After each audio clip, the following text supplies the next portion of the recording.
Good afternoon, everyone. I'm Ed Gallagher, President of the American Scandinavian Foundation, and I'm delighted to welcome you to this afternoon's program. It's a film screening of the film The Greenland, followed by a discussion with one of the consulting curators of the exhibition, Kinna Poulsen, and a reading from her book, and a more general discussion with the curator of the exhibition, Emily Stoddart. For those of you who may not be aware, Inside Voices, Outside Light, Perspectives on Western Nordic Art just opened in our galleries, and I hope many of you have just seen it, I hope. So if you haven't, please visit after this program. The exhibition has been curated by Emily Stoddart, and she has worked closely with consulting curators Karen Helenshoy from Norway, Kinna Poulsen from the Faroe Islands, and Faroese from Iceland. We're very grateful to the artists who have lent their works, and individuals have also lent works, and we're also very grateful for the support of the Monica and Charles Heimbold Silver Anniversary Exhibition Fund here at ASF. We're going to be seeing a really very distinctive film. It will be introduced by the filmmaker, who is named Init Silas Høeg. He is a Greenlander, and he has taped an introduction, but maybe just before the introduction, I'll give you a little description of the work, which appears in this wonderful booklet which Emily put together, which is a small catalog of the whole exhibition. Specifically, and I'm going to need a little light for this, this is set in and around Nuuk and Monty. The Greenland is a visual meditation on a landscape that is both pristine and in a state of flux due to human intervention and climate change. Shown in a continuous video loop, the work centers on four elements: fire, earth, water, and air, introduced into the landscape to temporary land art interventions that appear in green presences. The film is accompanied by sound composed by the Danish sound artist Jakob Kierkegaard, whose work investigates the potential musicality of naturally occurring sound captured in the sea, ice, volcanic, earth, and the atmosphere. I understand it's a truly beautiful work, and I think we're very fortunate to be able to see it on this large screen. And again, I believe it's being introduced by a tape which the artist made in Greenland. So please enjoy.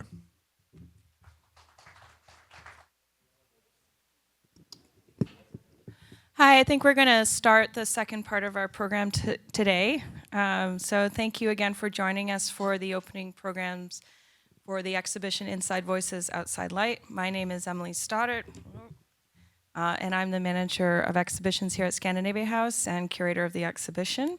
And I'm really pleased to welcome our guests today on stage. And I'm just going to say a few things prior to getting into it with our guests. So it's just after 3 o'clock now. We're going to have a presentation by Kinna Poulsen on the event of the launch of her book at eye level, which was just translated into English. She's going to talk a little bit about her book, and then we will be having a conversation with Hansina, Iversen, and Jóhan Martin Christiansen, Kinna, and myself. And then after that, we will have some time for questions. So if you have a question, just save it till the end of our conversation.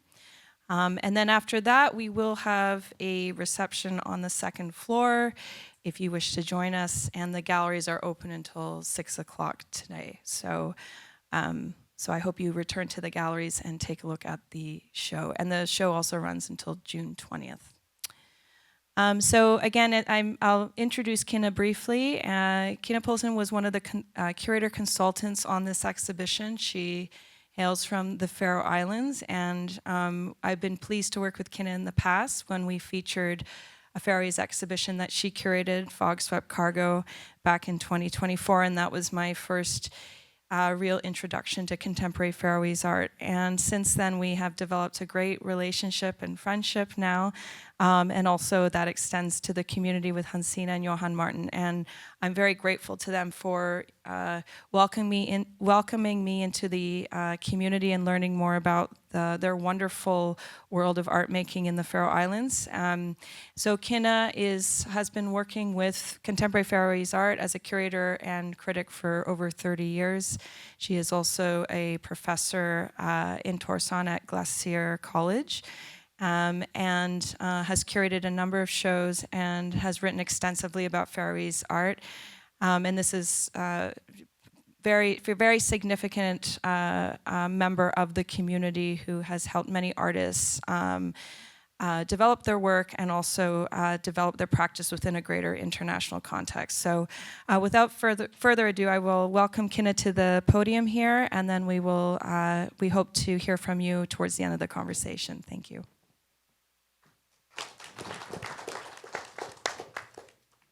Thank you, Emily, and thank you I'm so happy to be here today to make a presentation of my book, but also to be a part of the show, which Emily curated. And it's interesting because this book that I wrote 2 years ago, which was translated to English, I just got it with me, but unfortunately, the case of books that should have arrived here in the house has been delayed. Yes. Yeah, so it's a little bit, yeah, but it's interesting because on the front page of the book, we can see an exhibition by the two artists on the stage right now. So it's sort of coherent, everything, and I think maybe that is what I find interesting with an exhibition where I can see Faroese art together with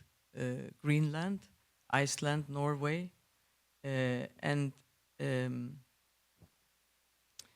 that there is, we are different, of course, but there is something that is, that there's something that we have together, I think. And well, I'm just going to, I think I will start by reading the beginning of this book, because as Emily said before, I have been a critic and a curator for many years, and at one point I thought that I wanted to collect some of my thoughts about Faroese art in a book, and I did, and I got 1 year support so I could write this book, and it seemed, I was very happy of receiving this support, because I have been working as a teacher that's like my life job, and all of the criticism and curating is like something I do beside my job. So it's something to do with going very early up in the morning and working Sundays and different stuff. And I love it because art is my passion, and Faroese art is especially my passion. But when I got this grant, I suddenly found myself a little in doubt. How do you write a book about Faroese art? There could be, when you're trying to present your whole country, it's not easy, because there are so different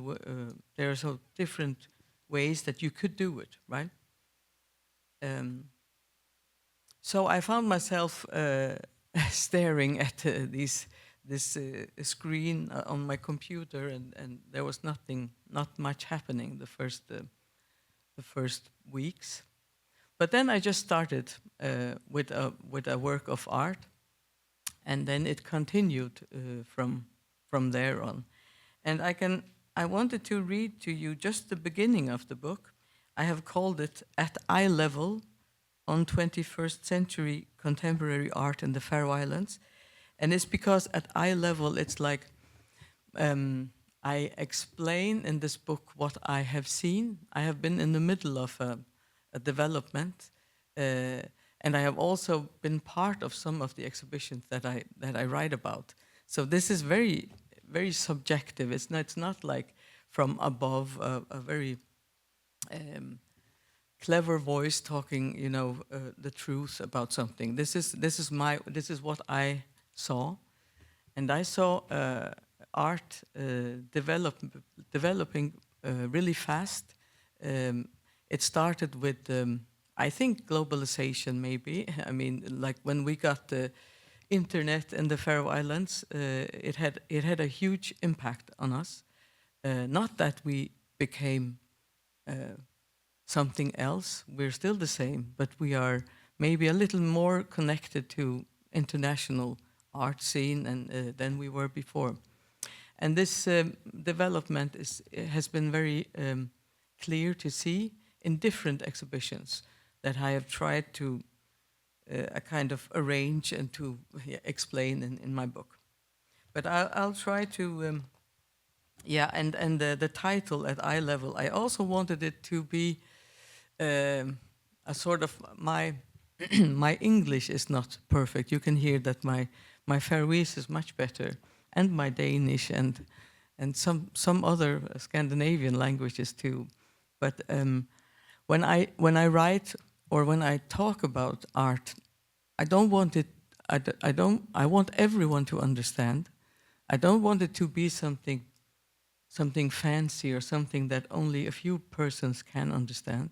So that's why I call the book At Eye Level, because I think it's art made by humans for humans, and we do understand everything if we want to. The way I have arranged the book is I have chosen a couple of poems that I use for like like headlines so it's a little bit poetic and not very it's not very academic in its arrangement. And I start here, forward.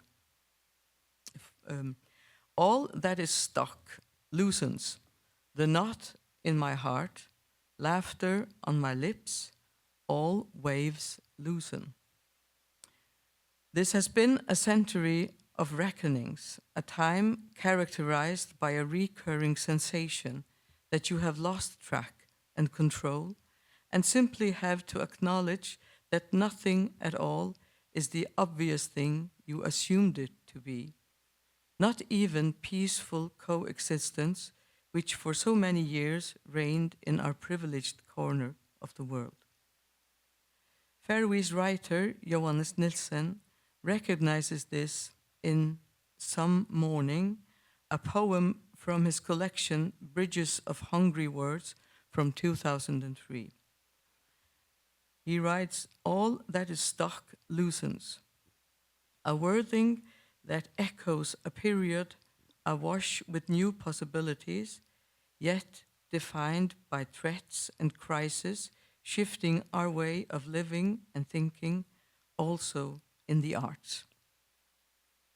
Today's state of dynamic flux, with everything moving, coming unstuck, and old authorities continually challenged, is probably not the most robust foundation for an art history book, or at least not if we were not if this was the opening of an old school canon defining history of art, where a number of artists and currents are described and discussed in chronological order from a wide-angled vantage point, offering a seemingly clear-cut overview of hierarchy and of which particular artists belong in which pigeonhole. It would appear a doomed proposition when the very foundations are shaking, as they have been throughout the century, unmooring the power and authority of old systems, of the very medium of the specialist reference book, with its otherwise immutable form chiseled in stone. How can it be otherwise when everything is moving so quickly that lexicons and textbooks are outdated before their ink dries?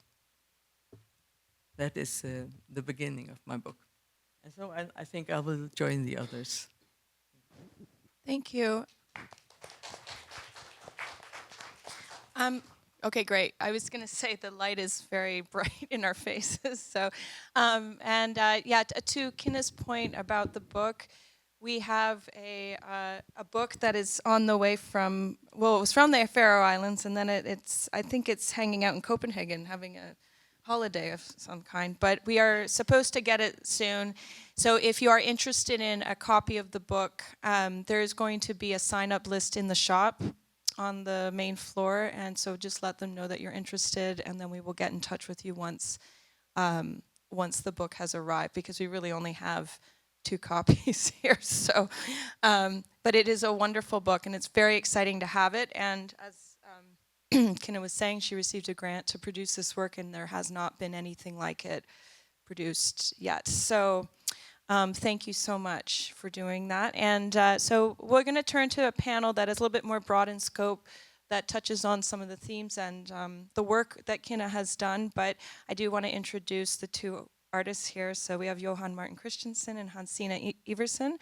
And if you have been in the exhibition yet, been up to the exhibition, Jóhan Martin and Hansina both have done site-specific works.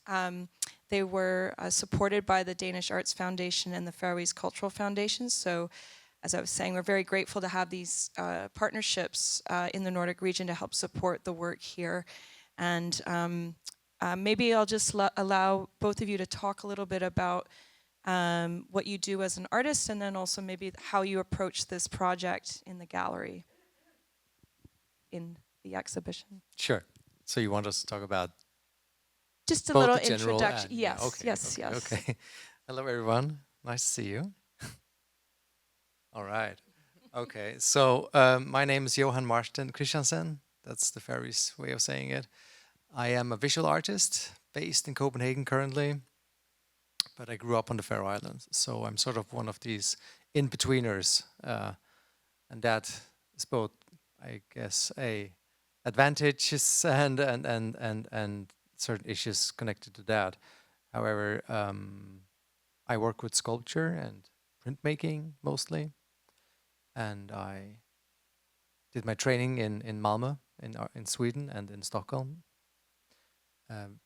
Education very focused on what is the public spaces, and that's also my main interest, I guess, in how are we humans and our bodies relate to maybe spaces and materials that come from the public space. So many work seem like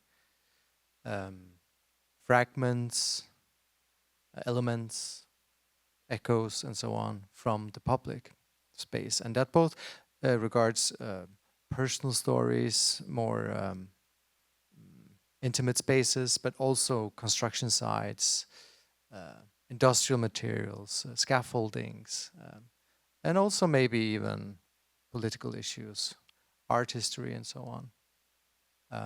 In this piece that we see here at Scandinavia House upstairs, it comes from a series of work. The first one I made, you just saw it on the screen here, 2018, in an exhibition I made with Hansina Iversen called Lonely Hearts.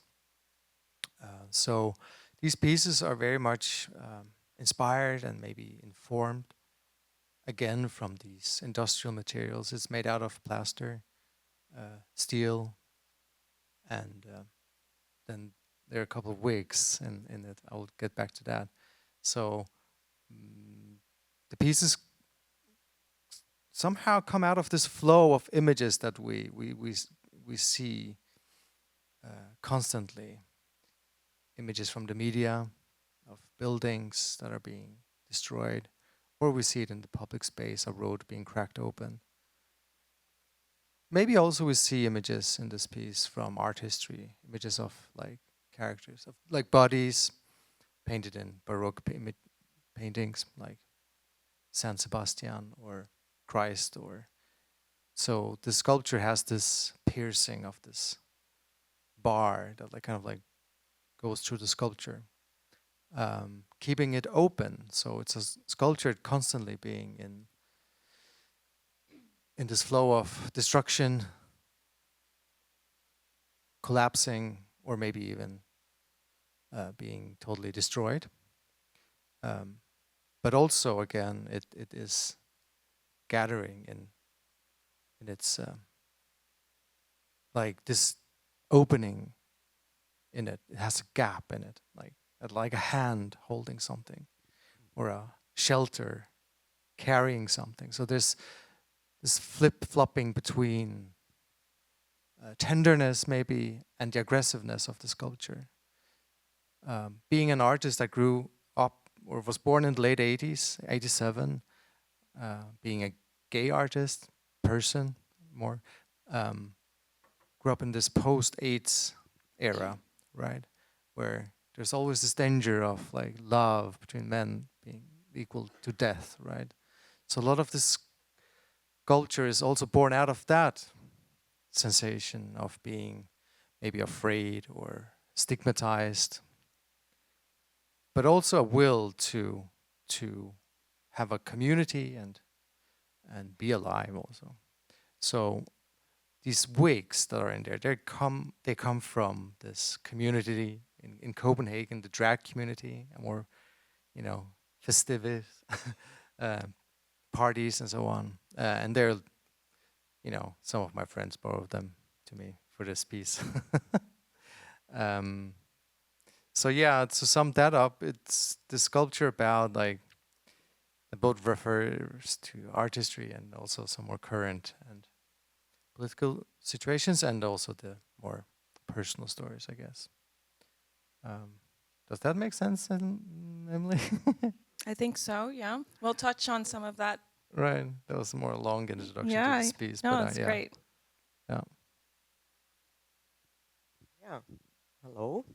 I'm Hansina, Iversen, and I have painted a painting on the wall in the gallery. And the approach, or when I knew that I should do that, I was terrified, of course. I have done it before, but it's also always terrifying that not knowing really what is, and the painting has to be finished at the place, and I have just so and so many hours or days to do that. And but I have worked with Jóhan before, and we have done that before, where I have made the room with colors and paintings around his sculptures. And and I do that with my paintings as well in my studio, that I don't know what I'm going to do. I always just paint directly on the blank canvas, and I don't make sketches or anything before. And I've done so in 30 years. And we are, I have, when I was, when I finished the academy in Helsinki, in Finland in 97, you were about 10 or 9 years old. Yeah, that's right. So there is a generation 20 years. between us. But we met in the Faroe Islands. I moved back 13 years ago. I've been living in Iceland, in Finland, and in Denmark for many years. I studied first in Iceland and then in Finland, and then worked many years in Denmark, and now 13 years in Faroe Islands. And I love to be in my studio. I go there every day in the morning, and I finish up in the afternoon, and I go home and I make home things, dinner for me and my kids and things. But we met in Faroe Islands. What must be about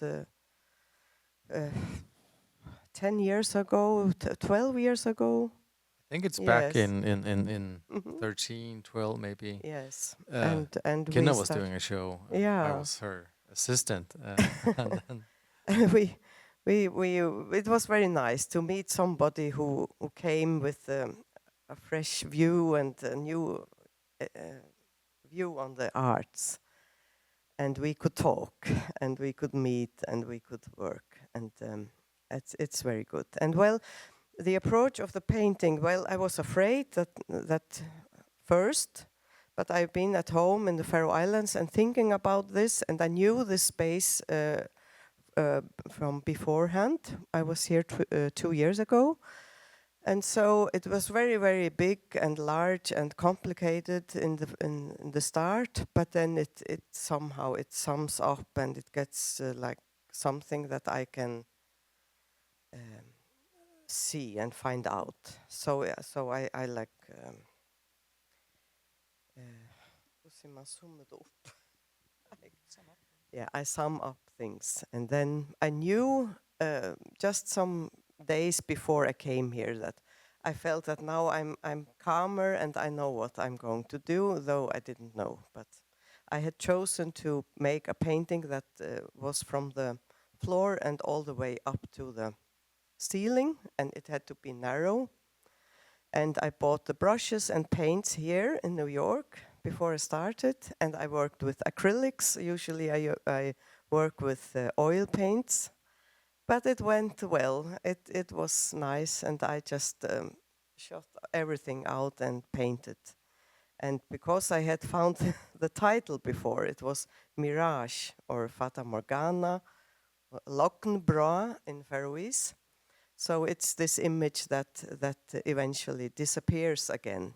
It will just be left in your minds after 2 months. And so in that way, this work was made. Yeah, so it was a very exciting time to see the work take hold for both of you, and we had some hilarious moments with plaster and all kinds of things that are normally not allowed in a gallery, especially when there's other things happening with an installation. So it was actually a really exciting time of a lot of activity putting the show together and having the anticipation of unveiling these works once they both were put together. And so and I think there's something really nice about this exhibition, and to me it is exciting because it feels like a lot of the work is very timely, and the way the show came together was also very timely. We had talked about this exhibition some time ago, but then getting it all together with all the artists involved. There's 21 artists in the exhibition, working with 3 consultants on the show.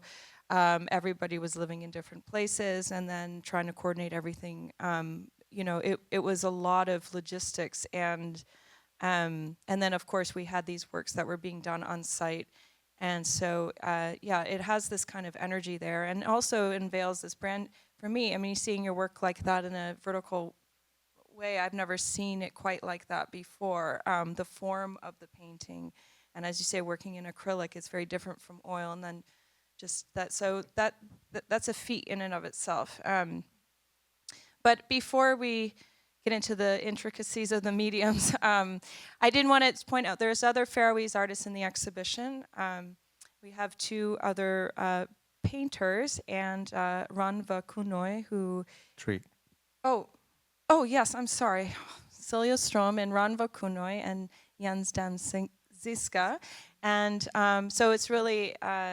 very heavy on the painting, and they all have studied abroad, and like you all, so this is something that we see in Faroese art because there is no formal art academy yet, but everybody goes abroad and studies, and what's also really interesting is that not everybody goes to the same school to study abroad, so everybody goes to different places. So you went to Iceland, you were in Sweden, Ranva was in the UK, and then Silja, I think, was in Scotland. And then Jens went and did it. Well, when he went to become a painter, he's also a philosopher. He went to UCLA to do his MFA. So everybody has these different experiences and then comes back, which is, to me, very unique. Even in the Nordics, where you have these smaller communities like Iceland that they do study abroad, but they still also have their art schools in Iceland. But it is very much a cosmopolitan education, I would say, where everyone brings back something different, and you see that in the community. But touching on that, do you feel like those? So the other part of this is that now in the Faroe Islands, more and more people are kind of coming back, and I feel like now with the advent of the internet, like you were saying, there's more possibilities. There's also been a push with tourism, and even the airlines have more opportunities to travel to the Faroes, so this is sort of expanding the community there. But do you find that the experiences of people going abroad and studying do you find that they bring back new ideas, new thoughts to the community, or because I see that as like very, I mean, I'm not Faroese, so I see that as actually quite unique. But do you see that in by being there, that there's this influence? I mean, you were mentioning that when Jóhan Martin came back, you had someone to talk to. So, do you want to speak a little bit about Yeah, that as yeah. part of the culture? I could start at least because yeah, it's extremely important to us. But it's also a problem that the young people leave us because, of course, they have to get their educations different places, but they have been counting the numbers, doing statistics, and it seems like we lose every 5 person that the young person that goes away, and these are really highly educated people. So it's a sort of a problem that we are discussing right now in the Faroe Islands, talking about how what we can do to like try to keep them. Of course, everyone when we are so small, when we're talking about 55,000 people, it's very important that people get out in the world. Like Hansina, you were talking about the first time you were in New York in '92, I think. How important impact it was on your art. So it's extremely important, but we have to do something, I think, to keep the young people or to get them back at least. And I also think that's why the book is really important, because once you situate the community or the history of the Faroes, when you start writing literature about it or having a kind of history written, it may inspire people to add to that history versus something that isn't clearly defined and sort of based on other people's histories abroad. So, but going back to the exhibition, so as I was saying, the show came about through a kind of collective working together in terms of how to select the artists, and it was interesting for us to bring you back to New York to be part of this exhibition to situate the Faroe Islands with Greenland and Iceland and Norway. And so from your perspective, do you normally see your work shown with artists from these regions, or was this a new experience to have a kind of dialogue with this particular region? Because I know obviously you would show your work in Copenhagen, and you have a space that you operate, and Hansina is shown there, and you were also based in Copenhagen. But for example, have you shown work with Greenland artists before? Do you ever get categorized in that way? Well, it's a very interesting question on many levels. Speaking of this categorizing and so on, and also there, I mean, to me, it's very interesting to do shows like this because it's both very inspiring, also to have the dialogue between countries, but it's also this layer of maybe, okay, defining, oh, you're this and that and that. But I think the show and in general, I really do believe in the Nordic. I mean, because I think it's very important with conversations between countries and so on, and not narrowing things down. And then sometimes we sort of have to deal with this issue of categorizing, but staying with the trouble, right? So, as someone would say. But yeah, I do show frequently with other artists from the Nordic region, and I also do try that in my own space that I run in Copenhagen. I do have this artist-run gallery, project space more, and there I show people from Norway and Denmark and Faroe Islands and so on. Is there a lot of go ahead. Okay, well, just I went in Torson. Are there many opportunities for that kind of dialogue to have people from other Nordic regions to show? Yes, we do have like the Nordic house where there are some of these kinds of cultural, when different artists from different countries come together. We're doing a show there this summer, but we also have Steinprint. I must mention Steinprint because it's a wonderful graphic workshop doing printmaking, lithography, and that's a sort of a meeting place for for artists and people that are interested in art, and they come from all over, but mostly from Nordic, from Denmark and from the Nordic countries. So yeah, we do have some places, but I wish there were a little bit more, and I wish there were some more spaces for young artists, especially. No, I mean, speaking about this whole Nordic thing is very interesting in general, because often Nordic, this is not a critique necessarily, but then people think first Scandinavia. Okay, right. The big countries, and sort of, okay, now Greenland sort of has come into that, into people's attention due to great guy here. And but also due to climate changes and so on. So these things, the region is shifting in its physical, like geographical, like.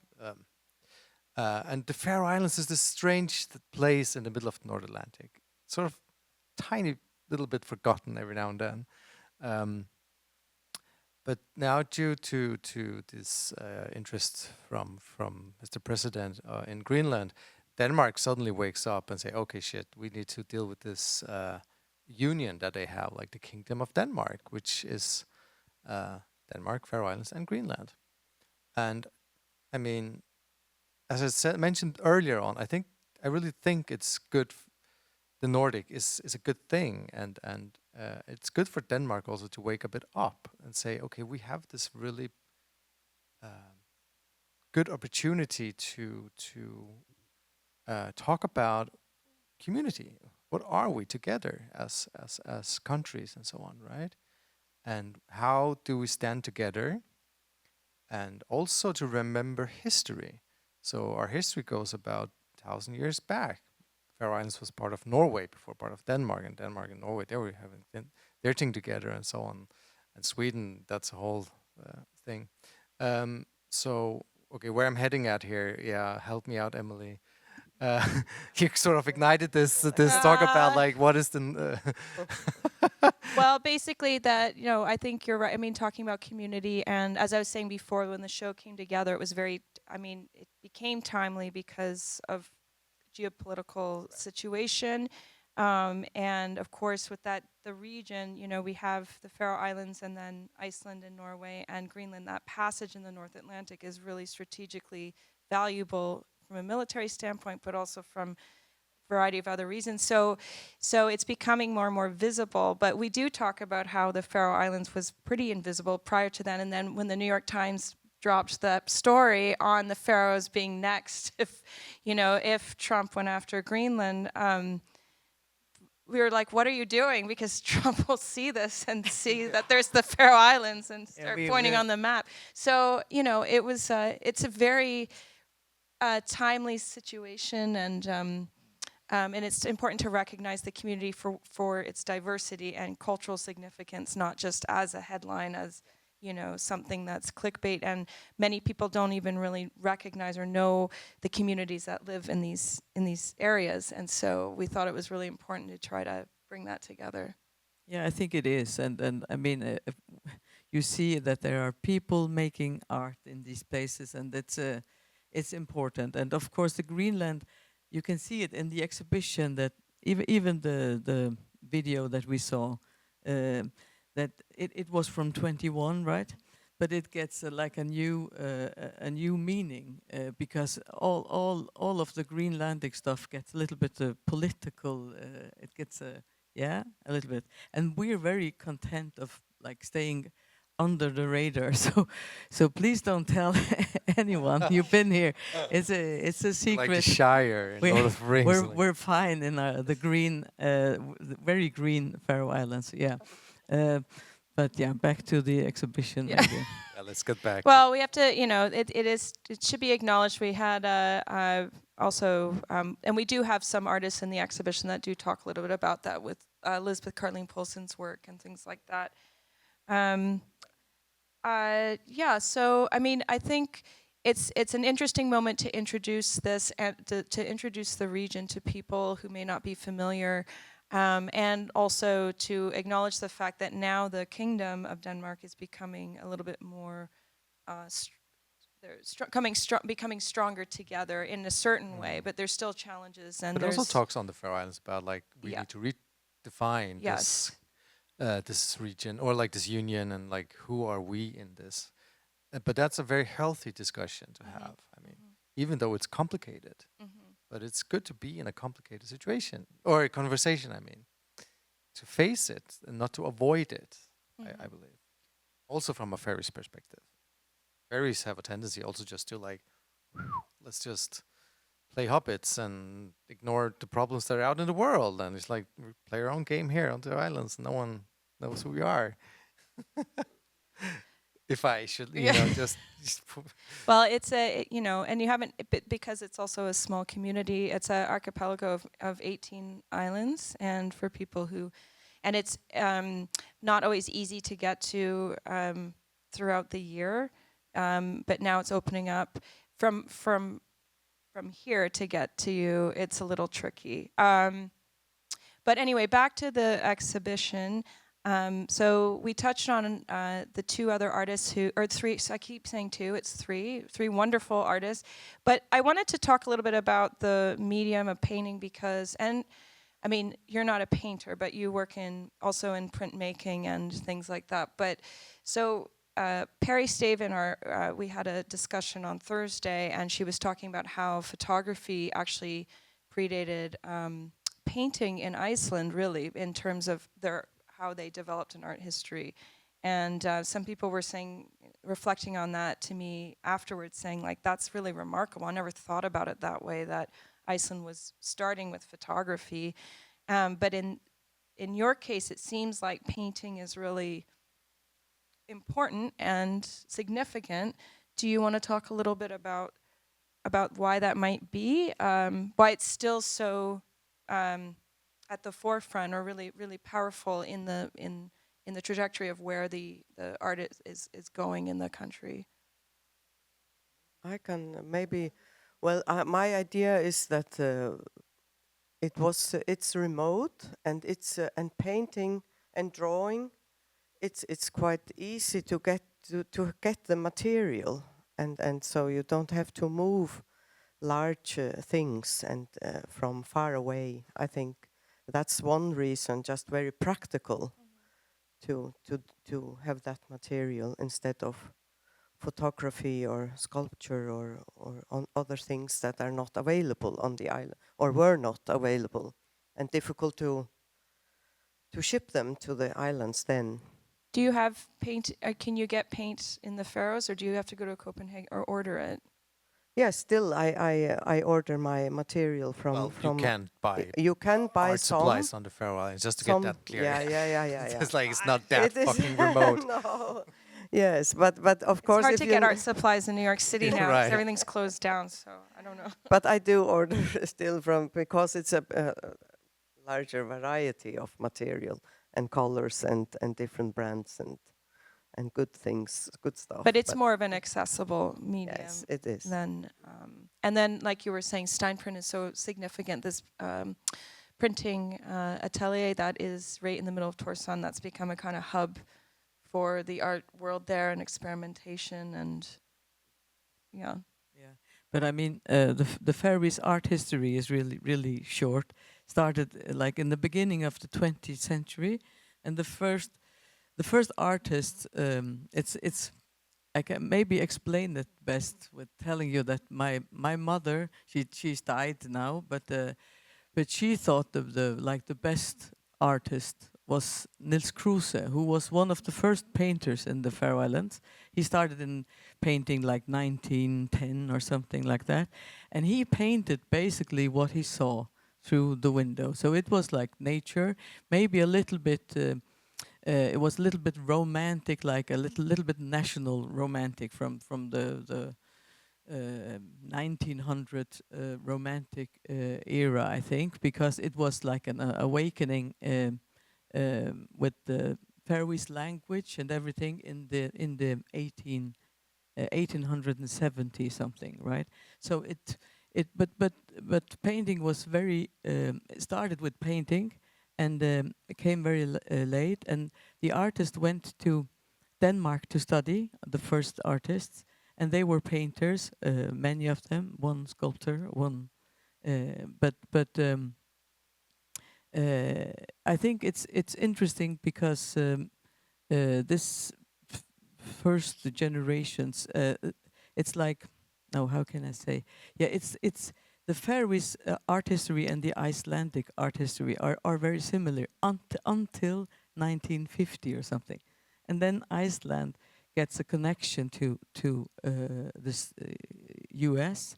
and it's a total different, very much variation also in the techniques, right? Where the Faroese art continued to have like painting as a main technique, but then in the late 90s when Hansina and Ranva Kunoy, they are the pioneers of the abstract paintings, together with Ingo Areni, who like kind of is the beginning of that. But the interesting art historically, the interesting thing about this is that Faroese art has been European somehow until that point, because in the art academy in Denmark, it was like Paris was everything. It was and Europe was everything. But after the Second World War, it is this place that becomes like the center. And when you were more interested somehow in, I think, the American art, and what is interesting is that in this exhibition we can see Hansina. Hansina is not doing like anyone else. She's doing her own, right? But the other abstract painter, Jens, he has been inspired by like Diepenkorn and the people of Los Angeles, another American school. It's just interesting, just to explain that we have very few abstract painters, but now we get some other lines like from over here to that art history. I could add, like, because like Iceland and Faroe Islands, Iceland got independent during the World War II, and that's a huge difference from the Faroe Islands. So that they opened up and they did their own thing, and it like opened up their arts much more. And then we were under. We have and we are part of Denmark, and we are like. And it has been that back and forth between Denmark and Faroe Islands, and we have never thought of ourselves as independent somehow. We are, but we are still we are our people. We are Faroese, and we have our own language, but we haven't had we haven't yet independence, and we don't do the things ourselves somehow. Or like it's like through a Danish educational system, so it very often goes through Denmark and not to other. It has, but now it is different, as we said, that people go to various places to educate themselves. But that's also a really good point too, because a lot of Icelanders do come to the U.S. for further studies more than. You made a trip here. I remember you talking about, just seeing the first Abex painting. I can't remember what it was, but at MoMA, and just being blown away by the scale and the size and the feeling of the gestures and just how different that was from anything you'd seen before. And then, of course, when Jens going to be inspired by the Bay Area painting and being in LA, that is really unique, because it does seem like a lot of people go the other way. They go to the UK, they go to continental Scandinavia, they go to Iceland, but not as much coming here, although that's changing a bit. Alda, who was in your last show, she was here doing something. So that has shifted. And now Jens is at the University of Faroe Islands teaching and has that influence from the American schools. So I don't know what time it is, but maybe we should open up for questions. What time? Does anyone? I don't have a watch on me. It doesn't matter. Okay, so I guess if we don't have a mic, so what we're going to do is just raise your hand and you can ask the question, and then I'm going to repeat it because so we can hear it clearly. So does anyone have any questions for?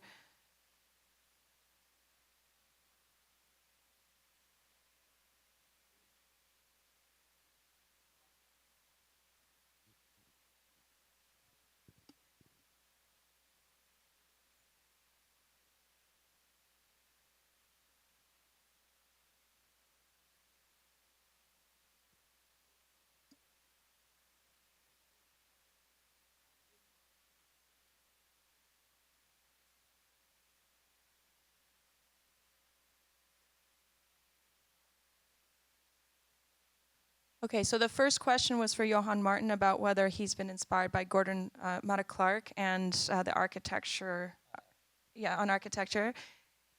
Oh, and then just before I forget, that the second question was about whether we have a national, in the Faroe Islands, there's a nationalist movement that was developed as per Hansina. But Jóhan Martin, you can go ahead. The simple question is yes. I definitely have, since my studies in the academy in Malmö almost 20 years ago, been inspired by Clark's work.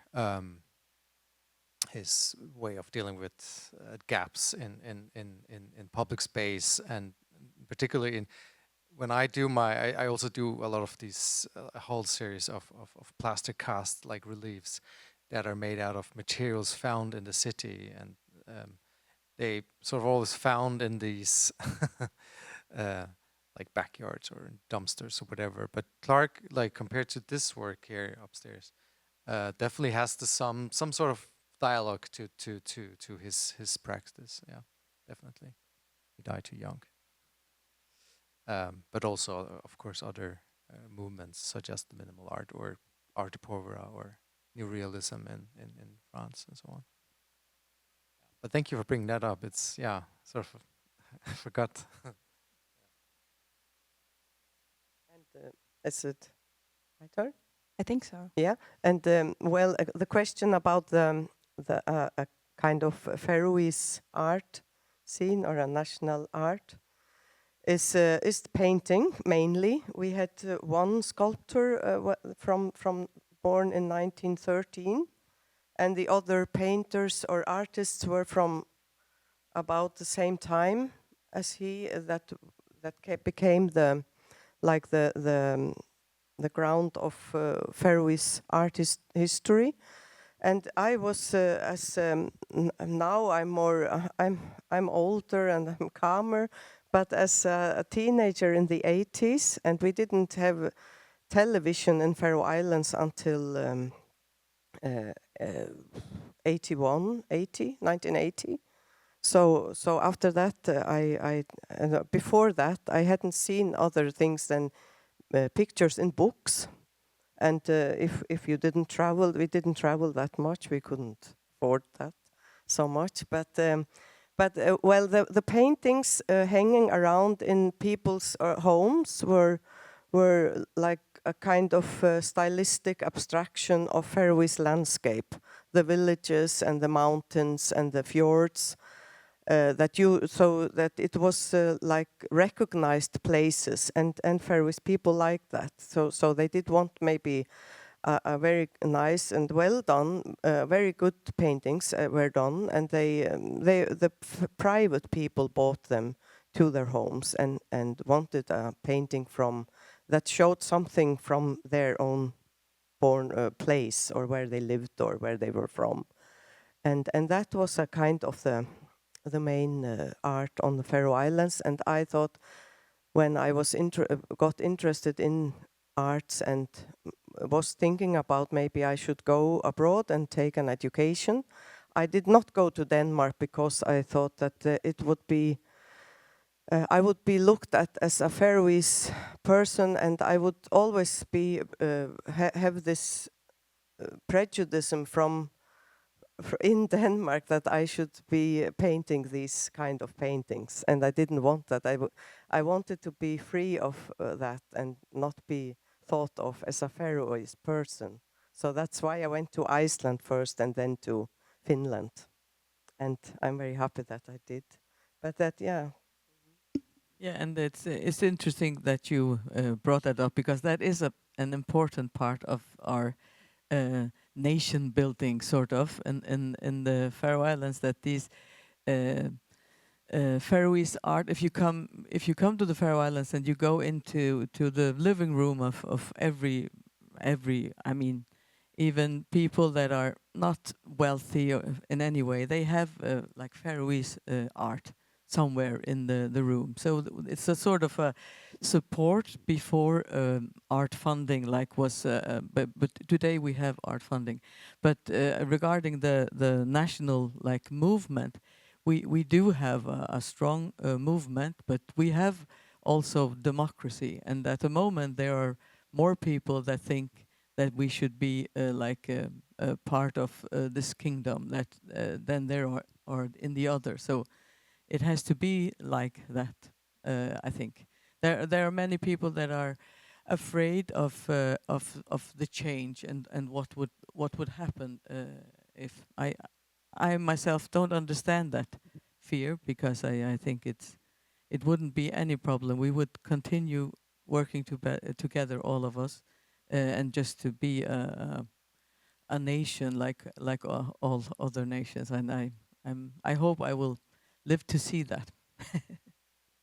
Yeah. Yeah, I guess as in every other country, the Faroe Islands also has its own micro climates of political like tendencies and so on. And of course, there are some like hardcore leftist, nationalistic movement also appearing, people being anti whatever.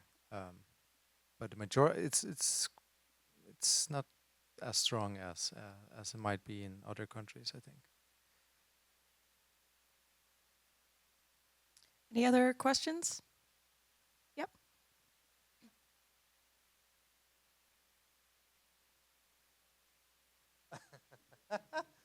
Oh, that's a good question. I- Maybe I should do a longer stay here, like a residency or something, to really dig into that.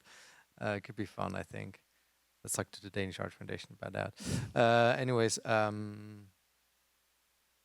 it's a really tricky question. Many. Oh, yeah. Now I'm like completely blocked.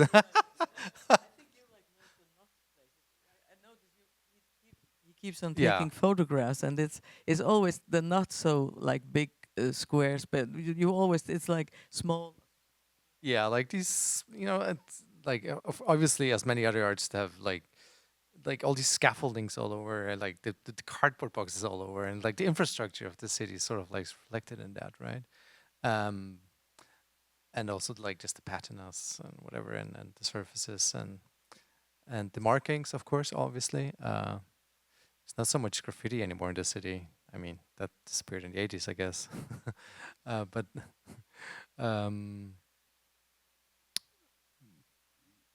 well, oh my God, think I have to look in my phone. What do I take pictures of? Like for, yeah, but yeah, but as maybe like going to the Gordon Clark, like the more anti-spaces, the non-spaces, the gaps, and whatever. Yeah. Obviously, build like the Hudson Yards, very like. I mean, it's spectacular, but it's not my gig. I think you're always very interested in the texture of the city, Yeah, the the texture, yeah, surfaces, yeah. and there's so much to absorb when you're walking around. I think artists get it's the particulars that strike you in a Yeah. moment. Yeah, in July I will do a whole stay in Athens. I mean, also the purpose of that stay is to dig, like get the surfaces and yeah, and also to collect material.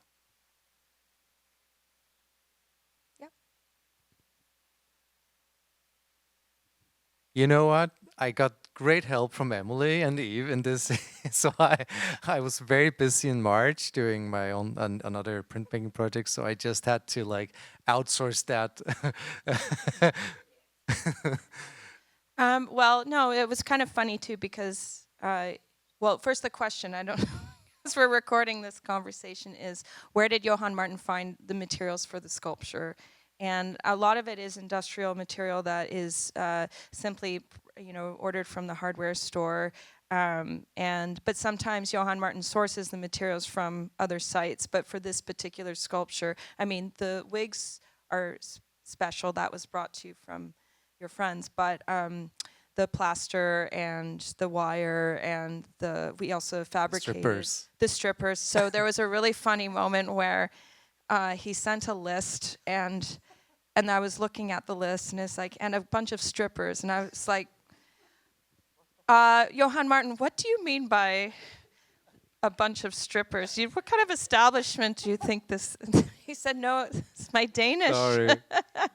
I was writing this list after a very, very long day at work, and he really meant zip ties. So it was Danish. They're called strippers. So there was a bit of a misunderstanding. I just started laughing. Of course you want that. So anyway, it was, and then we fabricated the metal. The pole is we got that fabricated for him. But yeah, a lot of it is you find things around and then create the sculpture. So this material are what would you call generic materials that you find it was pretty straightforward. Yeah, except for actually mixing the plaster in the gallery. We had to be very careful with that, but yes.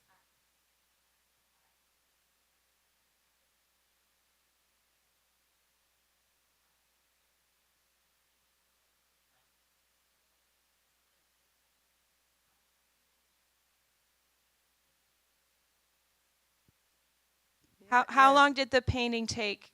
How long was it for Hansina to paint the painting, and what inspired her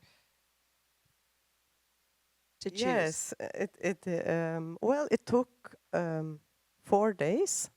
Yes, from 5 days. Yes, there was a weekend in the middle of it where you stopped. Yes, and then I stopped. I worked for a couple of days or 3 days, and then there was the weekend. And I thought, no, I will not meet in Saturday and Sunday because now I need a break so that I can come back and see it clearly. And then I needed 2 more days to paint it. So, yes. And an artist doesn't have to reveal all their secrets. You don't have to. I think actually we're going to have to wrap up soon. So, So I went over time. Last question. You can also talk to the artists at the reception afterwards. So.